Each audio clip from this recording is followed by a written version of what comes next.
स्वागत है। आज हम बात करने वाले हैं दोस्तों एक बहुत ही ट्रेंडिंग गुरु सदगुरु की। सदगुरु जग्गी वासुदेव यूट्यूब पे छाए रहते हैं। इनके कार्यक्रम में प्रधानमंत्री मोदी तक जाते हैं। हर कोई इनका कार्यक्रम अटेंड करता है। भैया जो महाशिवरात्रि का इनका कार्यक्रम होता है उसमें तो हर कोई आ जाता है। जितने भी आप भारत में बड़ी बड़ी हस्तियों को देख रहे हैं इस समय, सदगुरु वासुदेव हर किसी से इनका वास्ता है, क्योंकि सदगुरु वासुदेव बहुत ही अच्छी बातें करते हैं दोस्तों।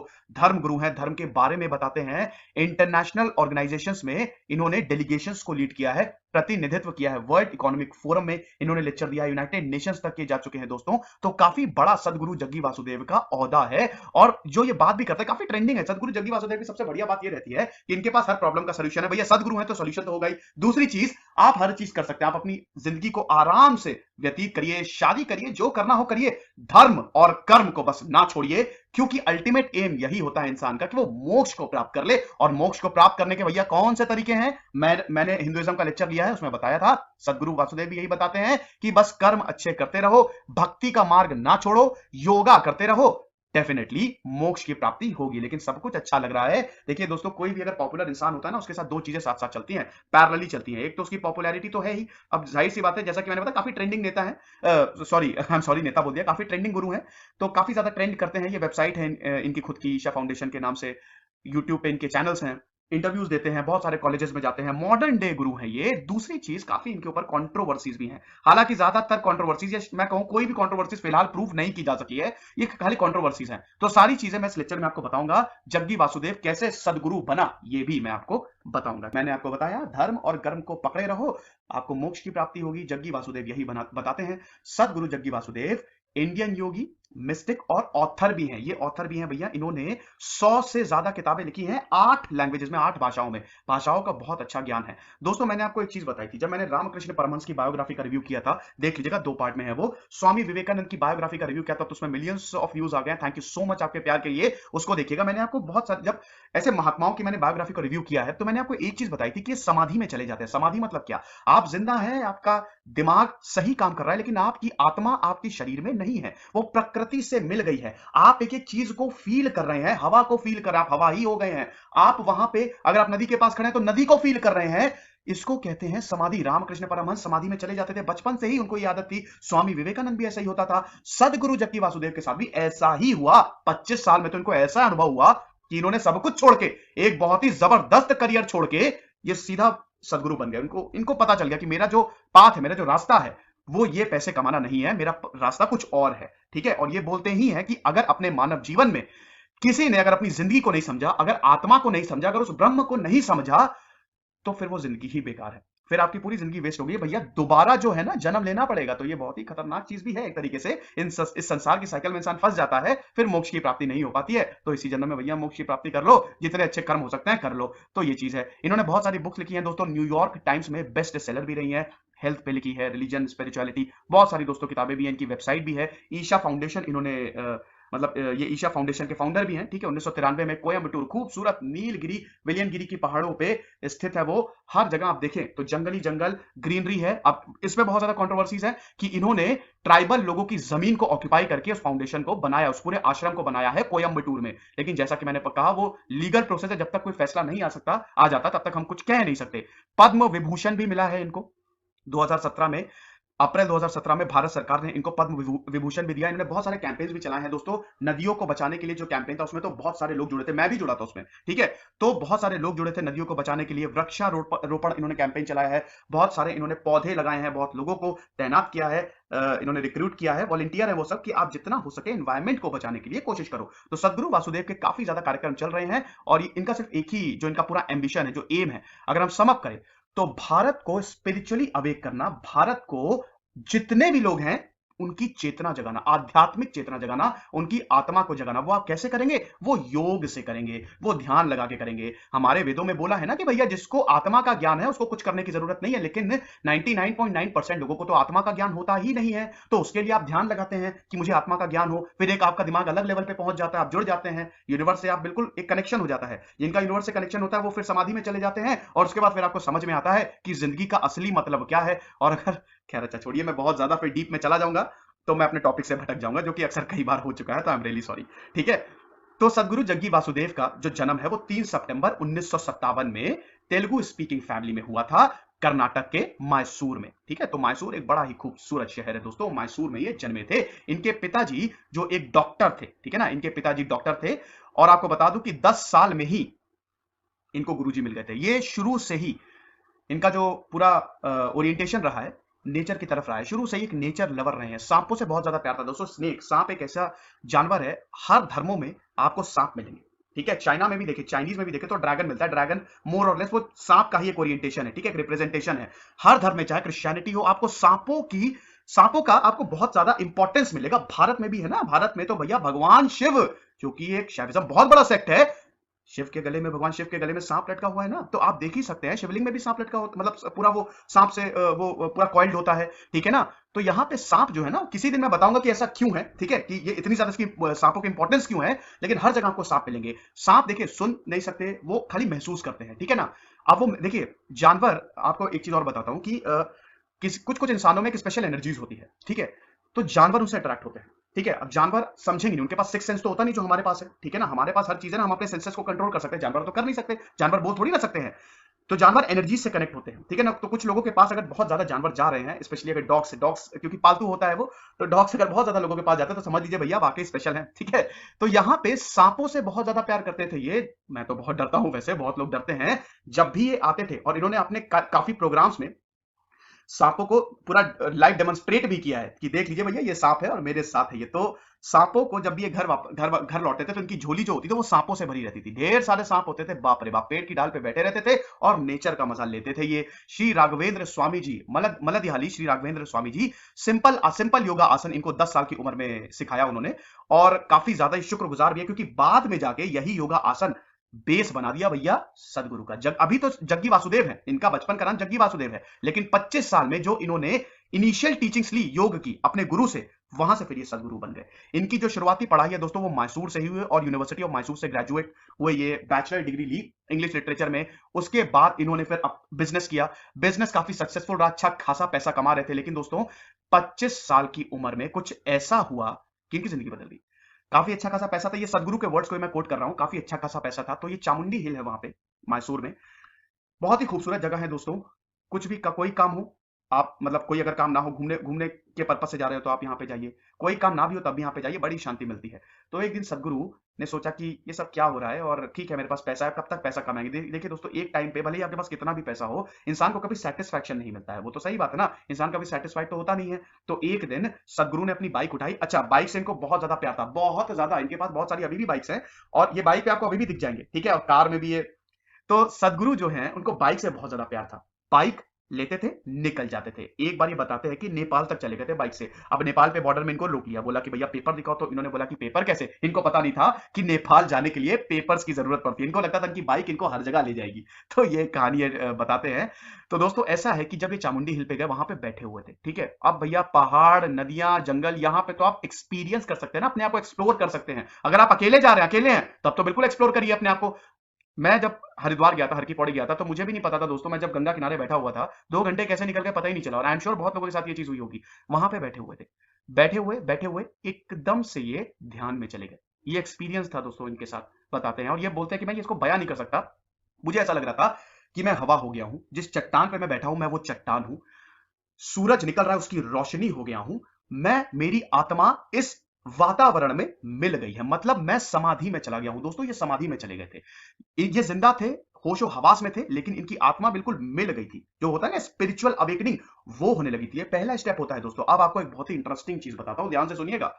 जब इनकी आंखें खुली 10 मिनट, मतलब जब ये होश में आए 10 मिनट, ये पूरा एक्सपीरियंस हुआ, ठीक है, और एक गजब का एक्सपीरियंस था, ठीक है, हर्षो उल्लास का एक्सपीरियंस था, ठीक है। जब भी कोई समाधि में जाता है, जो महापुरुष, बहुत इसमें प्रैक्टिस चाहिए दोस्तों, कुछ गॉड गिफ्ट होते हैं जिनको ये शुरू से होता है, लेकिन इतना आसान नहीं होता है। रामकृष्ण परमहंस ने बताया था ना कि कितना ज्यादा दर्द होता था एक बार वो समाधि से बाहर आते थे। तो जब वो समाधि से बाहर आए, खाली 10 मिनट उस समाधि में थे, लेकिन पता है एक्चुअल में टाइम कितना बीता था? ध्यान से सुनिए दोस्तों, 4 घंटे बीत गए थे। अब यहां पे आप जरा ध्यान दीजिए, रिलेटिविटी आपको पता ही है, मैंने अपने जब एल्बर्ट आइंस्टीन का लेक्चर लिया था, मैंने आपको एक चीज बताई थी, रिलेटिविटी, ब्लैक होल, ये सब मैंने आपको समझाया था, जब भी फिजिक्स के लेक्चर मैंने लिए हैं। तो मैंने आपको बताया था कि कोई भी जब लाइट की स्पीड से चीज चलती है तो वक्त जो है वो थम जाता है। जैसे मान लीजिए कि आप एक ट्रेन में हैं, वो लाइट की स्पीड से अर्थ के चक्कर, धरती के चक्कर काट रही है। अब आप जब बाहर आएंगे तो आपके लिए वो 1 घंटा है, लेकिन बाहर जब आप आएंगे तो धरती 10 से 15 साल आगे चली गई होगी। वो पूरा फॉर्मूला होता है, कैलकुलेशन होती है, ठीक है ना। यहां पे जब ये समाधि से बाहर आए तो 10 मिनट इनके लिए, लेकिन 4 घंटे बीत गए थे। सपने में भी यही होता है दोस्तों, आपको पता है ना, सपने में वक्त बहुत धीमे चलता है। कभी कभी सपना बहुत लंबा होता है, लेकिन जब आप आंख खोलते हैं 10 ही मिनट हुए होते हैं, ठीक है ना। तो ये भी चीज है। तो ये एक बड़ा ही स्ट्रेंज फेनोमेना है, हालांकि इसको अभी तक समझाया नहीं जा चुका है। डेफिनेटली कुछ टाइम बाद तो इस पर रिसर्च होकर समझा ही दिया जाएगा। कुछ ना कुछ तो यहाँ पे रिलेटिविटी, स्पीड ऑफ लाइट का तो कुछ ना कुछ तो यहाँ पे चक्कर है। बहरहाल, तब इनको एहसास हुआ कि ये सब बेकार है, पैसा वैसा सब बेकार है, मेरा जीवन अलग है। उन्होंने बिजनेस को छोड़ दिया। उन्होंने अपने दोस्तों को बताया। जब दोस्तों को बताया तो दोस्तों ने बोला कि तुमने शराब वराब पी ली होगी यार, है ना, ये सब कुछ नहीं होता है, ऐसा कुछ नहीं होता है। और तब तक वासुदेव का जो थोड़ा कैरेक्टर था वो एरोगेंट था, ठीक है ना। आपको बताना चाहता हूँ, वो थोड़ा सा मतलब अपने में ही रहते थे कि मैं ही, क्योंकि दोस्तों जब बहुत जल्दी सक्सेस मिलती है तो इंसान को थोड़ा घमंड आ ही जाता है। लेकिन जब उनको ये एक्सपीरियंस हुआ तब उन्होंने सब कुछ छोड़ दिया। और उसके बाद जब उन्होंने दोस्तों को बताया तो कोई किसी दोस्त ने माने ही नहीं, कह रहे ये सब बकवास है, क्या बोल रहे हो यार तुम, शराब वराब तुमने 2 बोतल चढ़ा ली होगी इसलिए शायद ऐसा हुआ होगा। लेकिन सदगुरु ने बोला कि नहीं। और ये कई बार हुआ इनको। एक बार तो बताते हैं दोस्तों, ये लंच में, डिनर पे गए थे, वहां पे समाधि में चले गए, 30 मिनट समाधि में रह गए दोस्तों। लेकिन जब इनकी आंख खुली, आपको पता है कितने दिन बीत गए थे। जब, खैर दिन को छोड़िए, अभी मैं आपको एक चीज बताता हूं। जब इनकी आंख खुली तो इन्होंने देखा बहुत सारे लोग इकट्ठा हो गए हैं, इनके ऊपर माला चढ़ा रहे हैं। ये मैं सदगुरु के वर्ड से कोट कर रहा हूं। इनके ऊपर माला चढ़ा रहे हैं, इनको फूल दे रहे हैं, इनके ऊपर मतलब इनको नतमस्तक हो रहे हैं, इनके पैर छू रहे हैं। कोई पूछ रहा है मेरा बिजनेस कैसा चलेगा, कोई पूछ रहा है महाराज आप ही भगवान है, कुछ इस तरीके के साथ इनकी कंडीशन हो गई थी। आपको पता है कितने दिन तक इन्होंने खाली 25 मिनट समाधि में पूरा वो एक्सपीरियंस हुआ था इनको। 13 दिन तक ये बैठे हुए थे एज इट इज। आप सोच सकते हैं, आप अवेयर हैं, ठीक है, आपका दिमाग काम कर रहा है, लेकिन आप कहीं और है। आपकी आत्मा, आपका सोल कहीं और कनेक्ट हो गई है, यूनिवर्स से कनेक्ट हो गई है, इस प्रकृति से कनेक्ट हो गई है। 13 दिन तक ये बैठे हुए थे। तब इनका और जो दृढ़ निश्चय है वो पक्का हो गया कि मुझे करना क्या है। उसके बाद दोस्तों इन्होंने सब कुछ छोड़ दिया। फिर उन्होंने अपना स्पिरिचुअल करियर जो है वो स्टार्ट किया। 1983 में इन्होंने योगा क्लासेस की। वैसे दोस्तों इनके बहुत सारे सेशन चलते हैं। इन्होंने ईशा फाउंडेशन को एक्सपैंड भी किया है। अमेरिका हो गया, यूएसए हो गया, यूके हो गया, सिंगापुर हो गया, लेबनान, सऊदी अरब, पूरी दुनिया में दोस्तों ईशा फाउंडेशन जो है वो फैल रहा है। कर्नाटक, हैदराबाद में इन्होंने योगा क्लासेस को देना शुरू किया। इसी बीच 1984 में ये मतलब इसी बीच क्या हुआ कि ये अपनी पत्नी के भी संपर्क में आए। विजया लक्ष्मी उनका नाम था, विजी विजी इनको बोला जाता था, जो कि एक बैंक में काम करती थी। एक लंच के दौरान ही मिले थे। शुरू में तो जब ये गुरु बनने लगे थे तब तो उन्होंने बिल्कुल, शादी हो गई थी इनकी, ठीक है, 1984 में ही हुई थी। तो जब ये गुरु बनने लगे थे तब तो उन्होंने बिल्कुल बोला कि ये क्या है, लेकिन बाद में वो इनसे भी ज्यादा निपुण होती गई। उनको पता चल गया था कि मोक्ष की प्राप्ति कैसे होती है, और 1996 में उन्होंने अपने शरीर को त्याग दिया था। अब यहां पे इनके ऊपर केस हो गया था, वो मैं कंट्रोवर्सी में बताऊंगा कि वो केस क्या था, ठीक है, थोड़ा सा आपको इंतजार करना है। उसके बाद दोस्तों इन्होंने 1993 में ईशा फाउंडेशन की स्थापना की, और उसके बाद फिर उन्होंने कभी भी पीछे मुड़ के नहीं देखा। कोयम्बटूर में नीलगिरी पहाड़ियों के बीच बड़ा ही सुंदर, तमिलनाडु में वैसे है कोयम्बटूर, बताना चाहता हूं, तो वहां पे इन्होंने इस ईशा योग सेंटर आश्रम की स्थापना की, और तब से ये बढ़ ही रहा है, ठीक है ना। वैसे आपको एक और चीज बताता हूं, ये शुरू में क्या था, ये इतने ज्यादा पॉपुलर नहीं थे। ये लैम्पलाइट पे तब आए जब इन्होंने आनंद विकेतन लिखना शुरू हुआ। आनंद विकेतन या आनंद विकेतन आप कह सकते हैं, जिनको अथा कुछ ऐसे नाम भूल गया हूं मैं, कुछ असाई पडू करके नाम था। इसका मतलब था कि डिजायर फॉर एवरीथिंग, ठीक है ना। अथानी कुम असाई पडू, कुछ इस तरीके से करके नाम था, आप एक बार कंफर्म कर लीजिएगा। इसका नाम था डिजायर फॉर एवरीथिंग। ये टीचिंग्स ऑफ बुद्धा से प्रेरित था। तो ये वीकली था दोस्तों, ये पब्लिश होता था। इसमें जो सदगुरु हैं वो विचार बताते थे कि भैया डिजायर, तृष्णा, गौतम बुद्ध ने बोला था ना कि तृष्णा ये सबसे बड़ा कारण है इंसान की बर्बादी का। तृष्णा छोड़ दो, अपने आप इंसान समृद्ध हो जाएगा। तो यही चीज बताते थे। उसके बाद 2006 में ये करुणा नदी से मिले थे। उस समय जो चीफ मिनिस्टर थे तमिलनाडु के, नकीरर के एक एडिटर ने इनको मिलवाया था। वहां से ये दोस्तों लैम्पलाइट में आए और इनके पॉलिटिकल कॉन्टैक्ट्स होने फिर शुरू हुए, लोग जुड़ने शुरू हुए, और एक के बाद एक लोग जो है वो जुड़ते रहे। शुरू में जब इन्होंने 2006-2007 के बाद जब इन्होंने प्रोग्राम कंडक्ट करना शुरू किए थे, तब तो 10,000-15,000 पार्टिसिपेंट्स थे। ये योगा क्लासेस देते थे। ज्ञान, कर्म, भक्ति, क्रिया, यही मार्ग है कि अगर आपको मोक्ष को प्राप्त करना है, अगर आपको अपनी आत्मा को समझना है, अपने जीवन को समझना है, तो यह आप कैसे करेंगे भैया, ध्यान लगा के, तो योग आसन से, ठीक है ना। तो वो सब बताते थे सदगुरु जग्गी वासुदेव, हर किसी को बताते थे। लेकिन फिर एकाएक एक्सपेंशन जो है इनका वो शुरू हुआ। महासत्संग होते थे तमिलनाडु, कर्नाटक में, जिसमें ये ढेर सारी स्पीचेस देते थे। मेडिटेशन कैसे करना है, ध्यान कैसे लगाना है, लोग अपनी प्रॉब्लम्स बताते थे तो प्रॉब्लम्स को सॉल्व करते थे। महाशिवरात्रि दोस्तों, ये तो खैर अब तो टेलीकास्ट होता है, हर साल जो महाशिवरात्रि होती है उसमें तो भारत का हर प्रोमिनेंट व्यक्ति, नेता, अभिनेता, आप देख लीजिए, ठीक है, वो हर कोई सदगुरु के पास आता है, सेलिब्रेट करता है महाशिवरात्रि।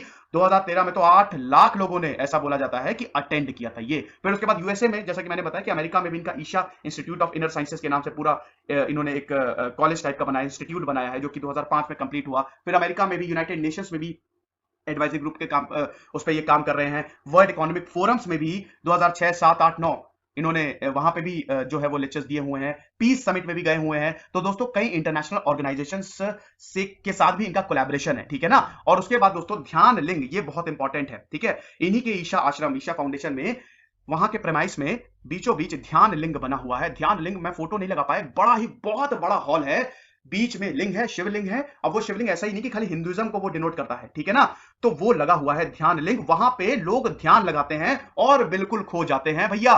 तो ये चीज है। यहीं पे ही दोस्तों एक सर्वधर्म स्तंभ भी है, जिसमें सिखिज्म, बुद्धिज्म, क्रिश्चियनिटी, हिंदुइज्म, इस्लाम सबको एक दिखाया गया है। उसके बाद दोस्तों 112 फुट स्टैचू ऑफ भगवान शिव, आदि योगी, प्रधानमंत्री मोदी को बुलाया था इनॉग्रेट करने, ठीक है, महाशिवरात्रि के दिन। अब बहुत सारे लोगों ने बोला था, जो कि प्रोटेस्टर्स थे, उन्होंने बोला था कि मोदी जी को जाना नहीं चाहिए, ठीक है, लेकिन प्रधानमंत्री मोदी जी गए, कोयम्बटूर में इसको इनॉग्रेट किया और ये Guinness book of world records में भी है। अब दोस्तों कुछ कंट्रोवर्सीज की बात कर लेते हैं, और बता दूं ईशा फाउंडेशन अभी भी एक्सपैंड हो रहा है, ठीक है। दोस्तों सबसे पहले ये बोला जाता है कि इन्होंने बहुत सारी पेड़ों को काट दिया, ठीक है, और ट्राइबल्स की जमीनें हैं, ये इन्होंने पूरा हथिया के ये पूरी जो इनका ईशा फाउंडेशन उसको खड़ा किया। इनके कई बार क्वेश्चन भी उठाए जाते हैं, लेकिन दोस्तों जैसा कि मैंने बताया ये सब लीगल प्रोसीडिंग्स है, अभी तक कुछ भी साबित नहीं जा चुका है, ठीक है, कुछ भी साबित नहीं हुआ है। सदगुरु वासुदेव इलीगल कंस्ट्रक्शन का भी बोला कि इन्होंने इलीगली कंस्ट्रक्ट किया। उसके बाद बोला कि इनके पॉलिटिकल कॉन्टैक्ट्स बहुत ज्यादा। भैया जब मोदी जी अगर इनकी क्या कहते हैं कि इनके प्रोग्राम्स को अटेंड करें, तो आप समझ ही सकते होंगे कि इनके पॉलिटिकल कॉन्टैक्ट्स कहां तक है। ऐसा बोला जाता है कि अभी कानून से बिल्कुल दूर चले गए हैं, कानून इन पे हाथ नहीं डाल सकता अगर इन्होंने कुछ गलत भी किया हो। इनकी लाइफस्टाइल पे काफी सवाल उठाए जाते हैं कि कौन धर्मगुरु जो है वो नाचता है, कौन धर्मगुरु जो है वो हीरोइंस के साथ नाचता है, वो गाड़ियों में घूमता है, वो महंगी, वो ऐसी लाइफस्टाइल होती है, ठीक है। वैसे इनकी लाइफस्टाइल काफी सिंपल है। उसके बाद फिर दोस्तों इनकी पत्नी के मर्डर के लिए भी अक्यूज किया जाता है कि उसमें भी इनका हाथ था। दोस्तों ऐसा हुआ था कि इनकी एक बेटी भी है, राधे। इनकी सदगुरु का यह बोलना है कि इनकी पत्नी को पता था कि मोक्ष कैसे प्राप्त की जाती है, वो मेथड्स को जानती थी, और उन्होंने बोल दिया था कि एक बार ध्यान लिंगम बनेगा उसके बाद फिर मैं मोक्ष की प्राप्ति कर लूंगी। 1996 का उन्होंने एग्जैक्ट वर्ड डिसाइड किया था। जब ये सब पूरा का पूरा मामला हुआ तब वो अमेरिका में थे, सदगुरु अमेरिका में थे, वहां पे टूर पे थे। तो यहां पे मेडिटेट कर रही थी बहुत लोगों के साथ इनकी वाइफ जो है, और मेडिटेशन करते करते ही वो ऐसा सदगुरु का बोलना है कि उनको महासमाधि में वो विलीन हो गई, मतलब उनको मोक्ष की प्राप्ति हो गई। फिर इनके ऊपर केस हो गया कि जो इनकी वाइफ के ऊपर जो मर्डर है उसमें सदगुरु का हाथ है, लेकिन कोई प्रूफ नहीं है दोस्तों, ये साबित नहीं किया जा सका। बहुत लोगों का ये भी बोलना है कि इनकी इमेज को खराब करने के लिए बहुत लोगों ने इनके ऊपर केस किए हैं। फिर टैक्स वायलेशन के भी इनके ऊपर इल्जाम लगे हैं। दोस्तों ऐसा होता है कि अगर ईशा फाउंडेशन में ये 7 से 15 दिन का कोर्स होता है, तो अगर किसी को यहाँ पे एनरोल होना है तो उसको 2000 से 1500 से 2000 रुपए देना ही देना है, ठीक है, इतना रुपए देना पड़ता है। लेकिन दोस्तों इनकम टैक्स एक्ट 80G के हिसाब से, ठीक है, आईटी एक्ट 80G के हिसाब से ये टैक्स के अंदर नहीं आते हैं, क्योंकि ये ट्रस्ट है, ठीक है। तो ये एक नॉन प्रॉफिटेबल ऑर्गेनाइजेशन है। अगर आप प्रॉफिट के लिए काम करें तब आपको टैक्स देना है ना, अभी तो आप नॉन प्रॉफिटेबल है, ठीक है, तो ये टैक्स नहीं देंगे। इनफैक्ट जो रिसीप्ट भी दी जाती है उसमें भी यही लिखा रहता है। तो दोस्तों ये भी फिर बोला जाता है कि इससे ये काफी लोगों से अच्छा खासा पैसा वसूल करते हैं और टैक्स नहीं भरते हैं, ठीक है ना। तो ये सारी कॉन्ट्रोवर्सीज है, लेकिन इस एक भी दोस्तों ऐसा कोई कहते हैं ना कि जो ठोस सबूत है वो अभी तक नहीं मिला है हमको। अगर मिला होता तो डेफिनेटली भैया हमारा कानून काफी स्ट्रांग है, ठीक है, लोगों को जेल में पकड़ के डाल देता है, सुप्रीम कोर्ट से बड़ा कुछ नहीं है। तो ये जब तक कुछ पुख्ता नहीं बोला जाता तब तक हम कुछ नहीं कह सकते, कुछ प्रूफ नहीं है, लेकिन ये कंट्रोवर्सीज है, बताना जरूरी